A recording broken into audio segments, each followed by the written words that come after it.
Bonjour à tous, nous sommes aujourd'hui le lundi 5 août et on se retrouve pour notre point de marché hebdomadaire. Avant tout, nous allons démarrer avec la plus grosse difficulté à mon sens de cette semaine, c'est l'établissement des grilles de réfaction. En tout cas pour nous, c'est un réel problème. Et je ne vous cache pas que la qualité de la marchandise que nous avons actuellement, donc ça reflète aussi, il n'y a pas que nous, ça reflète aussi tous les autres négoces lorrains, c'est que cette marchandise-là, on ne sait pas la mettre en marché. C'est-à-dire que les industriels aujourd'hui ne réajustent pas encore vraiment leur barème de qualité.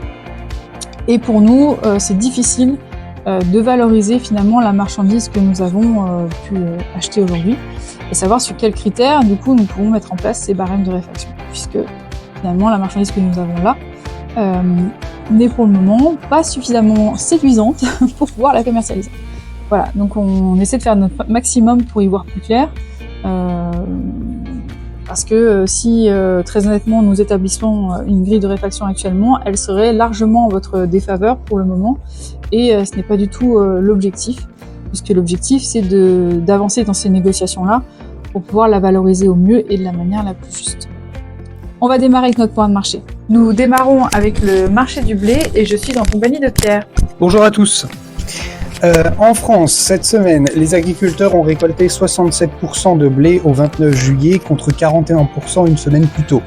Mais ça reste bien en retard par rapport au rythme habituel, 86% en 2023, à peu près 80% sur la moyenne quinquennale.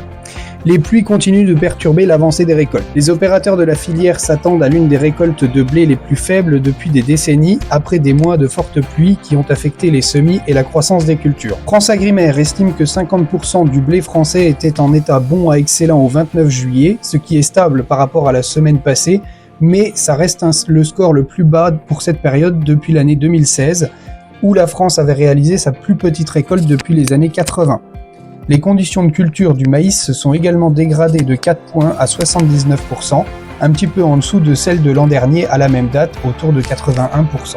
Ce qu'il faut retenir, c'est qu'au niveau des fondamentaux, on est quand même sur des fondamentaux et des stocks européens au niveau du blé qui sont extrêmement bas. Vous voyez, on parle quand même c'est des chiffres qu'on n'avait pas retrouvés depuis les années 1980. Il faut savoir aussi que nous en Lorraine, avec les pluies qu'on a pu avoir toute la semaine dernière, on n'a pas encore un retour de la qualité des blés qui vont être récoltés. On y verra aussi un peu plus clair cette semaine par rapport aux répercussions de toutes ces précipitations sur les blés qui restaient à faucher. Concernant les cours sur le blé, ils ont augmenté globalement la semaine dernière alors que des fortes pluies continuaient à s'abattre sur la France. Ça semble traduire donc, comme on le disait, la plus petite récolte depuis au moins une dizaine d'années. Les futurs wheat qui sont plus activement traités sur le marché du Chicago ont augmenté d'environ 2% sur la semaine précédente, mais ça reste des niveaux proches des plus bas depuis 4 ans. Les données montrent une baisse d'au moins 15% de la production en France après le début de la saison par rapport à l'année précédente, mais la baisse pourrait atteindre 28%. Si on passe au niveau des graphes, on observe du coup qu'on a quand même toujours une phase de consolidation qu'on évoque déjà depuis quelques jours. Déjà la semaine dernière, je vous en parlais. On voit un petit peu qu'on vient un petit peu taper un peu sur les niveaux de 222 décembre. Voilà, reste à voir si on va venir casser cette zone-là ou pas du tout. La question à se poser, c'est qu'est-ce qui pourrait casser cette zone-là. Pour l'instant, moi, j'ai pas encore tous les éléments. Sauf si on a un colza qui vient vraiment dégringoler comme on a pu le constater aujourd'hui. On va y revenir après. Donc à voir. Donc la question, c'est de savoir si cette zone de consolidation va se maintenir encore quelques jours, si on va la casser ou pas. Alors si on la casse, on va rentrer carrément sur un autre trend de baissier. Donc là, il faudra être extrêmement vigilant aussi par rapport au seuil de commercialisation.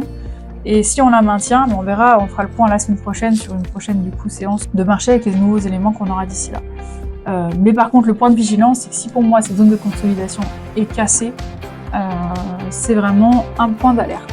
On passe désormais au marché du colza. En ce qui concerne les colzas, le marché a montré récemment sa capacité de rebond à cause des craintes productives toujours présentes au Canada, même si pour les 15 jours à venir, a priori, la météo devrait être plus clémente sur cette zone avec des pluies annoncées. En parallèle de ça, on a toujours aussi des problèmes sur la partie production d'huile en mer Noire, avec notamment le ministère de l'Agriculture ukrainien qui publiait une baisse des rendements de tournesol à 2,71 tonnes à l'hectare, ce qui placerait cette récolte en dessous des niveaux de l'an dernier. Donc en prenant en compte ce chiffre, la récolte ukrainienne pourrait s'établir plus proche des 3,6 à 3,7 millions de tonnes, plutôt que les 4 millions de tonnes prévus par le marché initialement. Concernant le mouvement du colza, aujourd'hui, on observe un colza qui nous fait quasiment un moins 8 € tonne, ce qui est quand même assez conséquent. On a même eu un mouvement beaucoup plus fort que ça, puisqu'on est venu chatouiller les 450 sur le novembre. Globalement, ça réagit à la baisse de la demande de pétrole avec une pression importante sur l'énergie, le pétrole et le gaz. D'accord, on observe une baisse sur ces demandes-là de moins 2 à moins 3%. Par contre, les tensions au Moyen-Orient ne font pas trop réagir le marché. Là, on est vraiment sur une réaction macroéconomique. On est sur un marché qui va évoquer une récession aux États-Unis et en Chine. On évoque même des faillites bancaires en Chine. Lorsqu'on regarde le graphe du colza, voilà, c'est surtout une réaction macroéconomique et finalement, le marché va être dans l'attente de la publication des chiffres de cette semaine pour venir confirmer ou non cette récession à non. Pour conclure, vous l'aurez compris, nous sommes face à un fort mouvement de baisse concernant le colza qui réagit aux suppositions de récession américaine et chinoise.